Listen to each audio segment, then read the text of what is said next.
Man City are going to suffer? Yes, Man City will suffer. Wait, it's not group stage.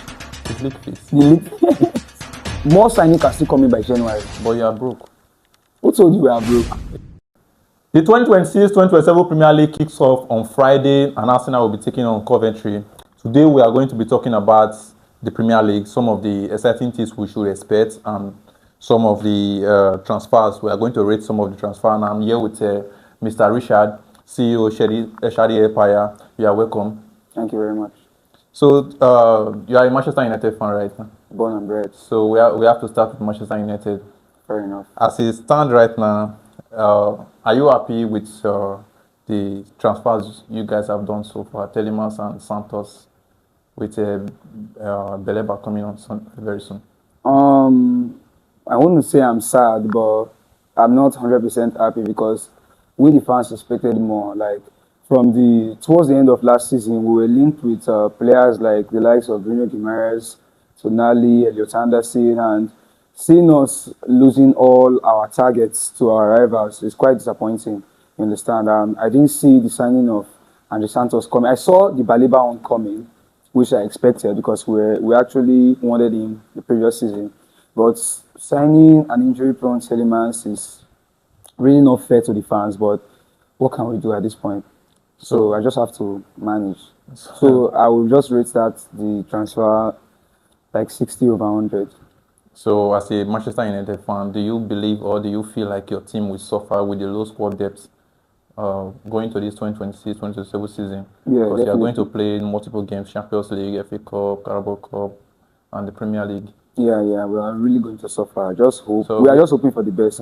Where do you expect to finish in the table by the end of the match day 38? I'm a Manchester United fan. Even without players, I will still expect myself to finish first. But realistically, you have to be honest, because I'm being very honest. The Premier League is not just a Farmers League or any other league. Yes, regardless. You didn't expect us to finish third last season. Yeah. So I still expect us to win the league, hopefully, because we are not done with transfers. And besides, the window closes by the ending of the month, and more signing can still come in by January. But you are broke. Who told you we are broke? You are broke because the news came out that you are about to sign Beleba yesterday. I think yesterday or 2 days ago. Yes, we are still negotiating. You are still negotiating. Yes, and same time, Arsenal news came out that they are trying to sign Konsa. They are already done with Konsa. You are still in negotiation with Beleba. No, do you think you are broke? No, I don't think it's being broke. Sometimes some of these transfers, they just come like that. Do you know if behind closed doors, Arsenal has been pursuing Konsa? Because Saliba has been injured for a while now. So I feel they've been working on that closely and they just hit it on the head. The same way we signed Santos and Telemans, there was no rumor. Just like that, you heard the year we go. So I felt the Baleba one leaked because we had highs on him as well. I think there were rumors of Manchester United trying to sign Andre Santos. None that I heard of, but yeah, the rumors didn't took that long before the deal was completed because Chelsea were willing to sell, so there was no stalling. They just accepted the deal. As of today, it's 20th of August. Yeah. As at this morning, Fabrizio posted that the Manu still went back to the negotiation today. So I think that it will be done by the end of today. So aside the Beleba and Telemans you have done, are you happy with Rashford returning back to the squad as Manchester United winger and taking his number 10 jerseys from him? Do you think it's really okay? To be very honest, I don't want Rashford anywhere near my team.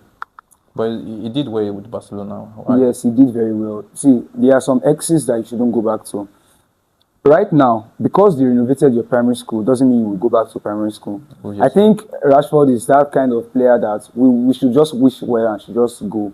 Like, we should be done with him by now. I'm pretty sure we are only accepting him back in the squad because we were unable to sell him, honestly. Rashford is too toxic.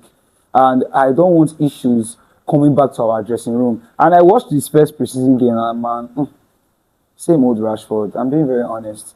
He's that kind of player that when he goes somewhere else, because he wants to be signed there, he tends to play a lot better and back in the Manchester United jersey. So you are not expecting Rashford to do much better? If I am Michael Carrick, Rashford will be coming on from the bench. He's not going to take that. You don't expect a Cunha that took you to the the Champions League, from finishing 15 from the previous season to becoming on from the bench for a Rashford that was twerking for Barcelona a couple of months ago. He took a pay cut for the same Barcelona. You know, in football, you don't really talk about as a manager, sometimes you don't care about what the player wants during the transfer, taking a pay cut. It's just the performance that matters a lot. So I'm still making you understand, Cunha is still going to perform better than Rashford. Unless Rashford proves otherwise, because we have a lot of competitions, unlike Chelsea. We play the Champions League, we play the Premier League. So the rotating of the both of them will tell who wants that position more. And I believe it's going to be a very healthy competition. You said unlike Chelsea right now, do you think you will do much better than Chelsea? 100%. Because it seems like Chelsea and Manchester United swipe identity from last season. Yeah. So you think you will do better than Chelsea? I'm pretty sure. Are you going to finish? Are you going to qualify from the group stage of the Champions League? Yes, of course. Sorry, it's not group stage. It's league phase. The league phase. Yes, I will. I should. It's been 3 years, I think, since you went to. 2 years, actually. I can understand. It's 2 years. We were there at the 2023-2024 season. So you prefer Rashford to sit on the bench. So between Šeško and Cunha, who do you prefer as your number 9? Šeško, of course. Šeško. Yeah, but I would prefer, if I'm the manager, what I would play the same way we were bringing Šeško, because he's still battling with fitness. Because during the end of the season, he picked up a little injury. Šeško. Yes, he picked up a little. Yes. I expected that from him because he went on holiday, came back, bulked up. So I think those kind of fitness can affect a player. Because if you watch the time of Ozil, he was very skinny, but immediately retired. He started bulking up. Yeah. And same thing is happening to Kai Havertz. I think bulking up, you don't really need it. Natural strength is natural strength. You don't need to go to the gym. To be physical. But, well, I still prefer playing Mbeumo at the top 9 position than bringing up Šeško from the bench. For the meantime. So then Ahmad should still be playing on the right wing. So you prefer Ahmad on the wing than Mbeumo? No. Mbeumo can still play the wing, but for now, I want Mbeumo to be my starting 9, then Ahmad on the right wing, then Cunha on the left. Then at the second half, you can bring in Rashford and Šeško. So I want to know, as a Manchester United fan, between the signing of Tielemans and Arsenal signing Bruno Guimaraes, who do you think is a proper or all-round midfielder for you? Like, be honest. A proper all-round midfielder is Bruno Guimaraes, to be very honest. But Tielemans is still a baller. His only problem is just being injury-prone, which has been his problem for a while. You understand? Tielemans is still a very decent midfielder. And in my own opinion, I wouldn't sign Tielemans to come and start for me. He doesn't have that legs. You understand? I would sign a Tielemans to come in when the game is around 60 minutes to come and control the tempo of the game. You understand? When the tempo is high. You don't have that leg to run for 90 minutes right now. So Bruno Guimaraes would be more effective. So that means you are not really happy with the signing of Tielemans. It's just that it don't be. Exactly. Yeah, that's and he will still, honestly, he's going to do well. Tielemans will do well, but that's not the signing I wanted. Because this is a matter of what I want. Okay. Yes, that's not the signing I wanted. But okay. So if you were to be given a blank check right now, which player are you going to sign? Initially, I wanted Bruno Guimaraes and Tonali at the same time. I wanted the both of them, but it is what it is. Sometimes things doesn't go our way. Bruno Guimaraes and Tonali. Yeah. So you have big eyes. Of course, but that was our target. It's just so sad that we couldn't land any of them, and it's not our fault. But I said you are broke. You said you are not broke. We are not broke. No, there's a video circulating that we have this FFP whatsoever, and okay, we have to because of your last winning trophy. So I know it's not the last winning trophy. We won a trophy not quite long now. How many trophies? We won the FA Cup in late 2024. Don't forget. 2024. Yes. So that doesn't guarantee you to make you sign. We made money too, and we made some money from selling of players. Have you forgotten? How many players? We got money from Højlund. We got money from not just Højlund, a couple of players as well. Got some money here, and even this boy that finally went that committed his move. I've forgotten his name, but we got some money. You forgot the name of a player. It's not that important. It's somebody we actually loaned, then he turned to a buyer and all that. Okay. Let's talk about Man City. Now that Pep have left the Premier League, do you believe like Man City are going to suffer? You see something, eh? Yes, Man City will suffer. But you know, they are not really going to suffer the way people think they will suffer. Oh, because the kind of team Man City has assembled, they are that kind of team that they don't really need much from a manager. The suffer they are going to suffer is, remember the era that when Ferguson retired. So bringing up a new manager from beginning, it takes time to adapt. The likes of Foden that already know the club identity, most other players, the Dokus and the likes, they already understand how Pep wants to play. But this is a new manager bringing in a different philosophy, unless because he was formerly under Pep. So maybe he would want to still continue the way Pep plays. Who knows? You understand? So they are not really going to suffer. See, Man City are not going to suffer that kind of suffer that they will now start finishing 7th, 8th, 6th. No. Man City will still maintain the top 4. It might take them a while to win the league again, but they are not really going to suffer that much. So with the new managers like Maresca going to Man City, Carrick retaining his position as the head coach of Manchester United, Areola to Liverpool. With the new coaches, who do you think might be sacked before December?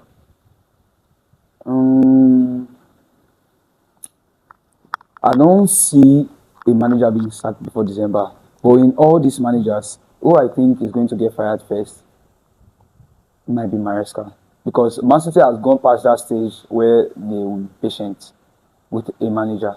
But you said Man He's City are going not to going to do suffer. well. They are not going to suffer, but the club would want more. Do you know that right now, if Man City will not go 3 pits of second with still keeping that manager. They will not do that. For a club that won 4 Premier League in a row, that's below their standard, whether you like it or not. So they would want some instant results. So if they cannot bear, they will definitely fire Maresca. Okay, Pep spent 10 years in the Premier League and he dominated the Premier League. Yeah, so with Pep leaving the Premier League, a lot of Arsenal fans believe that they are going to dominate the Premier League. Do you think Arsenal are going to dominate the Premier League? They will always compete. That's what I can tell you. But I don't really see them dominating because, you know, it's not about assembling the Avengers. They have the squad depth, yes. They have the players. But sometimes it doesn't really go our way. Okay, let me give you a very good example. Liverpool just won the league before Arsenal. Yeah. And after winning the league, they broke the transfer record, which Liverpool hasn't done before. They signed Isak, they signed Vets, Frimpong, Ikitiki, and the likes. Me and you were expecting Liverpool to do much more. I didn't believe I would finish above Liverpool. This is me that finished 15 the previous season. I finished above Liverpool. So it's sometimes like that. You might make this signing to come and even spoil this squad. Don't be surprised that the likes of Bruno Guimaraes... Arsenal have not made too much signing that I think. They've not made too much, but listen. Bruno Guimaraes has come to that midfield. So meaning, right now, either Rice or somebody will have to sit on the bench. We saw it in... Definitely You Rice. understand? So... Because Rice have played too many games. And Yes. I think there is fatigue because he has been playing games since the time of West Ham. Yes, before Conference League, now he went to then- the World Cup and Yeah, the likes. so I think Arteta plan is to rest him a bit to let Guimaraes play. That's what I'm saying. This will not go the way Arsenal fans think it will go. Don't be surprised. Arsenal might even struggle a bit this season. Yeah, it's quite possible. Yeah. So But they have potential, I will not lie to they you. have a very They good have, squad yeah. depth. But One of the best in Europe as of now.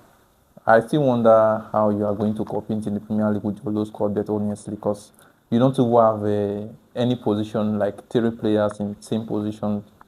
Let's see before the transfer window ends now, because we are still expecting Lewis Hall. I really hope. But we are expecting that. to move. Newcastle insisted that they are not going to sell Lewis Hall, and Lewis Hall is okay with Newcastle right now. Are you going to? And I don't think Manchester United have the capacity or the funds to try to convince Lewis Hall to leave Newcastle right now. No, not like we cannot convince a player, but there's something I've understood about Manchester United since Ineos took over. They are trying to maintain a particular way structure. You know, convincing a player to join a team, it's sometimes depends on the manager. That's what I'm saying. And the money too. Let me make you understand. Do you know why we didn't sign Matheus Fernandes? Matheus Fernandes, that relegated West Ham, was expecting 300k weekly. That's the reason we did not sign. See, sometimes it's not about why did you let this player go. Try to do your own findings and ask why this player left. Tonali wanted 350k. Matheus Fernandes, that relegated Southampton, relegated West Ham, wanted 300k. It does not work like that. Cunha is receiving a 150k. Cunha that took us to the to the Champions League. So don't you think if we send a Matheus Fernandes to come and receive 300k, then a Cunha that is receiving 150k will be happy with you? It's going to cause problem in your dressing room. Yeah, obviously, but I don't think he asked for 300k. But I think that's just maybe rumors. Well, the rumors were quite credible. But if Tottenham are now paying Matheus Fernandes 300k, that means he actually asked for that amount, and that's outrageous. That is why let me make you understand something. That's why we let the likes of wanted Rashford gone, because right now Rashford is earning 350. Casemiro has left. Sancho left. These players were earning so lots. Well, your Manchester United have claimed to be a big club, so they can afford to pay players like that, like the Real Madrid. Yes, they can. So why are you worried about players? No, see, we're just trying to maintain a very good restructure, because in the last 10 years, we've not really won a very big trophy that will now start giving players. Look at Real Madrid now. In the last 10 years, do you know how many Champions League they've won? So if they decide to be paying players 500k, 400k, 300k, there's no problem with that. What you don't win for us when you just coming from a relegated club, you want 300k. It's not supposed to be like that. In the last 10 years, you have not won the good trophies, like you said. Yeah. But you still claim you are bigger than Chelsea. We are bigger than Chelsea, obviously. It's just the heritage. We are not talking about the old glories. Yeah. We are talking about current for the past. Let me say the past 5 years. Let's go down to the past 5 years. Yes. You have not won any trophies compared to Chelsea, but you still claim you are a better club, bigger club. In the past 5 years, you've won 2 trophies. In the past 5 years, I've won 2 trophies. It depends on the one you want to give glory to. You won the Club World Cup. Yes, I give it to you. You won the Conference League. I've never competed in the Conference League. I don't see myself competing there. But in the last 5 years, I won the FA Cup and I won the Carabao Cup. So 2 silverwares, 2 silverwares. Local trophies. You might call it local. You call Arsenal local champions, but you won the same local trophies in 5 years, and you are claiming you are bigger than Chelsea. That is just 5 years. I'm bigger than Chelsea. You will not the last 5 years. I'm not talking overall. I'm talking about the last 5 years to 10, or let me say 10 years to 5 years. Yeah.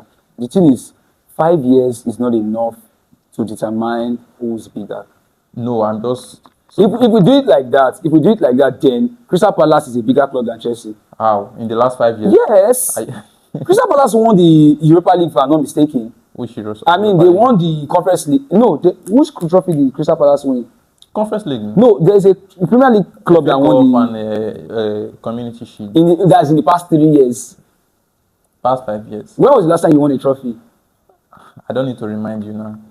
I don't need to remind you. It's there. Using your own analogy, Crystal Palace. I won a trophy 2021. I won a trophy 2024. Now you took it to 5 years where it favors you. Take it to 3 years. Okay, Crystal Palace and Manchester United in the past 3 years. That's why I'm just trying to make you understand that period of time is not enough to determine who is bigger. No, we are just trying to beat it down because you are still claiming Manchester United. Let me tell you something. Some of these clubs are almost of the same age. So in this age that I am, this is what we used to mock Arsenal that in 140 years they've not won the Premier League, the Champions League. So you understand? So that's what you are using determining who is actually bigger. Because in this period of time, I've won 20 Premier League, I've won 3 Champions League. I agree with you that the Manchester United is a bigger club overall than Chelsea. Yes. But I'm trying to beat it down to your level right now. So let's talk about Tottenham and De Zerbi. Oh, with I think they flooded the markets with huge signings. Yes. What do you think about De Zerbi in the Premier League? I need to be honest. De Zerbi was just lucky. Lucky? Yes. You know, Tottenham almost got relegated. Yeah. Almost got relegated. And I still can beat my chest and tell you, even if they had not fired that manager, what's his name? The previous manager before De Zerbi, they wouldn't have still relegated. I doubt. No, he was just lucky. I doubt because De Zerbi, I think De Zerbi played only 5 to 6 games. Yes. And if you watch those 5 to 6 games, he played much better than they did in their That last. is what I'm telling you. Those players didn't want to go to the relegation. Let me tell you something. You Okay, can't- now this is a new season. Watch. You know tactics work sometimes. Tactics works, So obviously. I believe De Zerbi tactics. The work teams and that it's- Tottenham played in the last 5 matches, what do they have to lose or what do they have to gain? You ask yourself that question, and there's something you still have to understand. Bringing in new players of huge profile and with huge signing, pressure is going to be on them. You know. I don't think for Tottenham because the kind of signing they made is for a specific role and they didn't double it unless maybe in the midfield. You know why I say pressure is going to be on them? Tonali was signed for a huge amount. Fernandes was signed for a huge amount. And now these both players, this team finished 16 the previous season. This season they finished how many? Is it 15 or so again? So a club like Tottenham is not a small club. Let's not deceive ourselves. Yeah. So if Tottenham, as a club that they are, finished below 14 position twice, the pressure is on these new signings to come and do something to take them back to the top 6. I think it won't be much pressure for me, in my own opinion, because it's Tottenham, and if they should finish in top 10, they will be. Let me say top 10. The Tottenham board, I think they will be okay with that. Then the other season, they will try to go higher. Well, that's your own opinion, but I feel they are not still going to do much. For me, I think Tottenham is going to do well. I watched their preseason game. And they actually balled. They balled, but let's see. Who were their last 5 matches that Tottenham played before the season ended? I thought that's what you were checking. I was trying to check it, but so Aston Villa have lost a lot of their players this season. So do you think that will affect Unai Emery for Aston Villa? They lost Morgan Rogers, now Concerto, Arsenal, they lost Tielemans, and they might lose Watkins. Yeah. So do you think they are going to finish that top 7? Because in the past many seasons they've been consistent in the top 10. Yeah. Well, the thing is, whether you like it or not, there must be changes. You understand? Losing a player like Morgan Rogers, Tielemans, now Watkins might leave. Then I'm still hearing rumors about Martinez, which I know that one will stay. Then you are losing Konsa, which is a very solid defender. It's going to affect whether you like it or not. But players might come and decide to do better. You understand? But I don't see that happening. They are just going to suffer a bit. But I believe Unai Emery is an experienced manager, so he's going to do well. So before we end this show right now, can you tell me your top 6 teams, or let me say top 10? My top 10? Yeah. Okay. My top 10. 10 will be Coventry. Coventry, yeah. Just coming from the championship, and people will not really pay attention to them that much, and I believe me, they are going to do well. 9, I'll give it to Wrexham. Yes. Wrexham is not in the Premier League. Wrexham who beat Manchester United 1-0 in the preseason? It's They are Wrexham. not in the Premier League. They are in the Premier League. No. Check. No, they are not in the Premier Who League. beats Manchester United 1-0? Wrexham is in the Premier League. They are in the Championship. They came to the Premier League. Who are the 3 teams that came? Ipswich, Coventry, and Wrexham. All City. It's All City. Really? Yes. I thought Wrexham came. No. It's All City. Are you sure? All City defeated Middlesbrough, I think, in the final of the playoff. Okay. So it was All City, Ipswich, and Coventry. Okay. So I said 10, I'll give it to Coventry. Yes. Because I actually watched that game, and Wrexham, they played very... I thought they came, honestly. I didn't know they didn't come. So that's my number 9. We'll go to...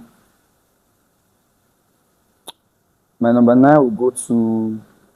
Oh, sorry. I'll give my number 9 to Sunderland. Sunderland, okay. They were decent last season, but during the business end, they were now being shaky and all that. But they are a top team. I would like to remind you that Sunderland are going to play numerous games, like more than they did last season. Yes, but Sunderland were very impressive last season. They are going to play regardless. Okay. Regardless, but I think they are still going to do 9, well. Sunderland. Who's going for 8? 8, I'll give it to.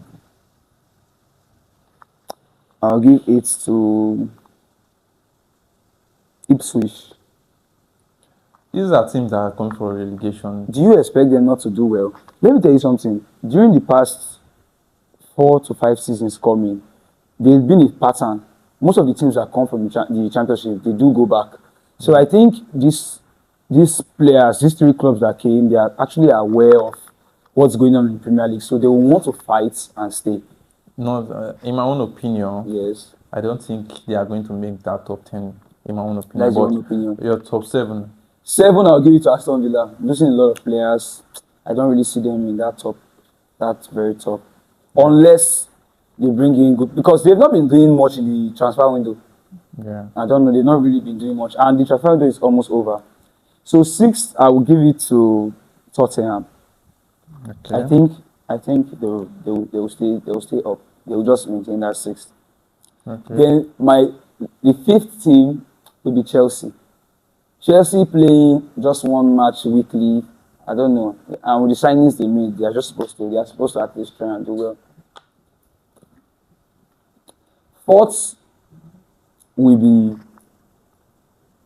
Liverpool. Liverpool are going to finish 4th, yeah. It's going to take Iraola some time to, and the likes of Etike not coming back from injury. Yeah, with our squad depth, I think from 2nd to 4th is fair for them. It's fair. 3rd position, I'm going to give 3rd position to Man City. Okay. Man City. Like I told you earlier, Man City are going to suffer, but not as people think they will actually suffer. They're not going to suffer that much. I saw other people criticizing Elliot Assassin just because of 1 game. You don't judge a player like that. You understand? He did not play well in the Arsenal game, doesn't mean he's a bad player. You understand? So the 2nd position will be Arsenal. They will go back to their default setting because we know them to be always finishing 2nd. So I think they will go back there. And the champions of England in the 2026-2027 season is going to be Manchester United. Well, I will leave the audience to judge you with that. Yeah. But, okay, let's go to the transfers so far in the Premier League. I want you to rate this transfer out of 10. Sandro Tonali to Tottenham. 8/10. Palestra to Chelsea. 5/10. 5/10. Yeah. He's a very decent player, and honestly, I watched him 1 game at the preseason. He was very decent, but he's going to improve more. So 5/10.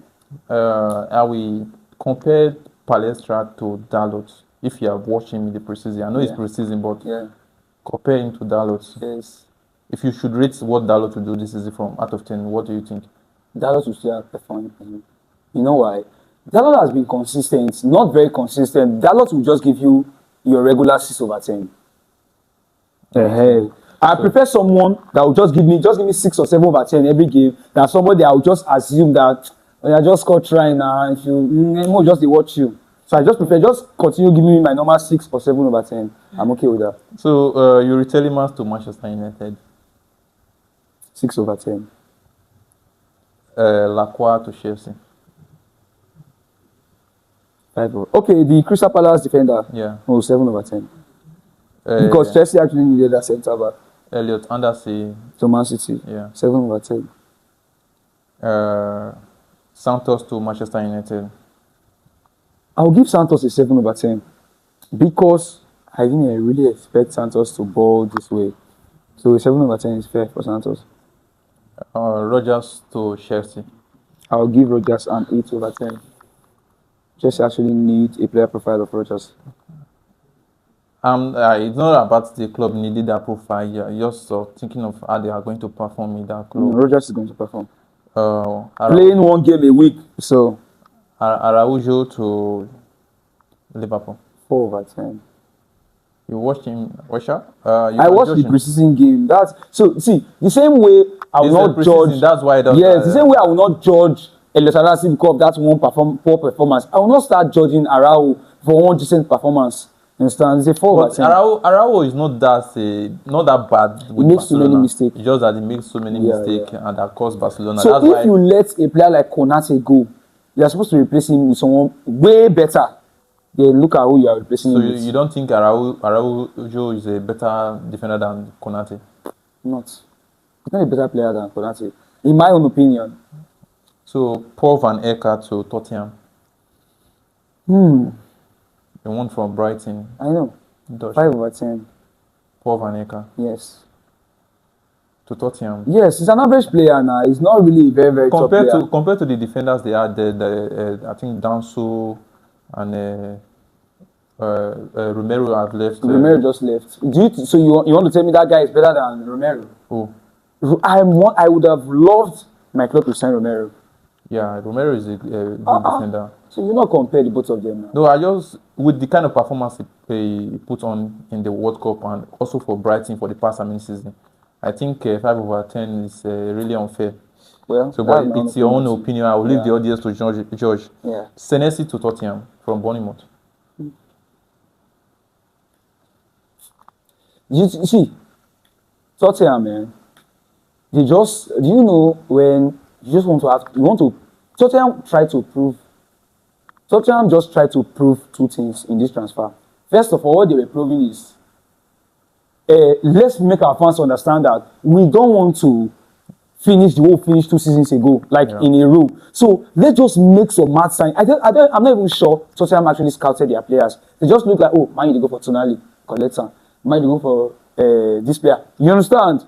So they just made some, I will not call it panic buy because they actually bought them early, but they just made those signs sharp, collect okay, now this one is a good pass for the market, so let's just quickly collect these players. But I don't know if you have a rivalry with Tottenham. No, I think the signings that they made is a statement that they are going to really perform. Yes. I believe they did their scouting because you can't tell me a club like Tottenham did not scout those players. Have you forgotten that after finishing, do you remember the season that they beat Man U in the Europa League final? They finished 15.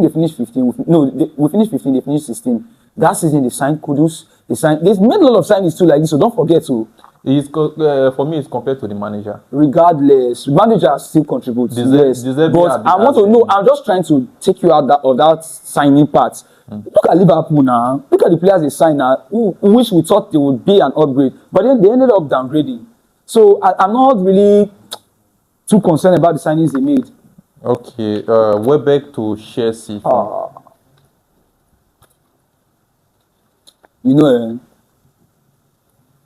I think Welbeck to Chelsea was the worst signing of the transfer because I don't know what you are doing with a 30, how many years old Welbeck, but if you really need that experience, because you are not like you are going to be playing plenty games this season. I really don't understand that you intend using your strikers. You have João Pedro, you have Welbeck, you still have Delap, which we don't know if he's going to leave at this point. Delap is going to leave. Okay. Delap is going to leave. So I don't know. Welbeck is a decent. He performed very well last season in Brighton, but me and you know these things. You will not compare a small club to a big club. He's not coming to start for Chelsea. He's not going to start. You are not the manager. He's definitely not going to start. The thing is that you are not the manager.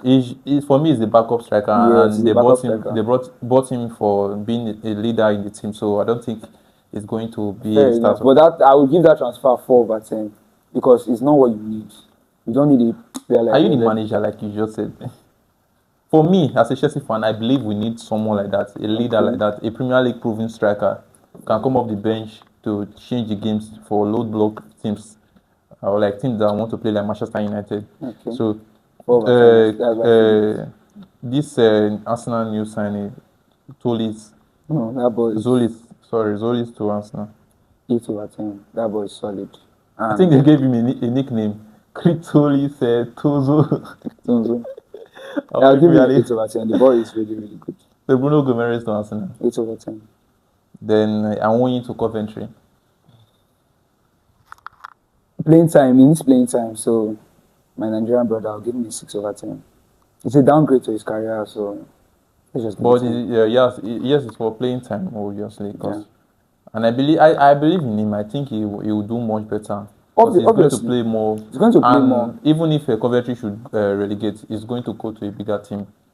We hope for the best now. Let's add some of this big signing to this Premier League rating so far. Yeah. Like Rodri to Barcelona. Wow. It's solid 8/10. Because the thing is that Barcelona don't really need Rodri. Let's be honest. Let's remove emotions. Let's remove anything. They were not having a problem in that midfield position. Do you understand? They actually bought Rodri so it will pain Real Madrid. Let's be very honest. You understand? You think Barcelona really did that? I think they did that. They are that petty. Both teams are. For the past so many seasons, Barcelona have not really that. They don't really have that finance. So you think they will just spend that type of money just to? Do you think? Okay, let me ask you a question. Say you want to fill a position. You fill a position where you are lacking. Okay, look at Barca now. You know you don't have a striker. Lewandowski left. You don't have a striker. You are still trying to fight over Atletico Madrid for Alvarez. Why didn't you prioritize a striker than signing a DM that you don't really need? No, look at. Get my point. Not like they don't need it, but it's not that important. Why do you feel it's not that important? It's not that. Were they having issue in the defensive midfield position before? They're not having issues there now. They need an upgrade now. They needed an upgrade. Well, needing an upgrade like a Rodri is not. That's what I'm saying. They say you have to prioritize. Everybody with their own priority, but they should have prioritized a striker because they don't have a striker right now. They should have prioritized a striker more before considering a DM. So they only made that signing just because they wanted to pain Madrid. So for the other signing like Silva to Real Madrid, I don't know if Silva will go play for Madrid, honestly, but I'll give him a 4/10. Yan Diomande to Madrid. A solid 8/10. That boy is a baller, a proper baller. And they needed him. That's the point I want to make you understand. Rodrigo now went on injury, and we might not see Rodrigo this season. So this is buying what you actually need. Look at, we want to sign Baliba now. We need legs in that meeting. We've been crying for a DM since what we actually need. So when you are signing something, might just upgrade them. Leave what you really need. Then you're not prioritizing the right things. So before we end this, which trophy do you think your team is going to win this season? You said the Premier League. The Premier League, but we might add another trophy. Probably one of the domestic ones. Like I don't see us in the Champions League. I don't see us in. Hopefully, you don't meet Grisby. So we would like to end this program here right now. So see you on the next one. Please like, share, follow, and subscribe if you are watching from YouTube. We love you.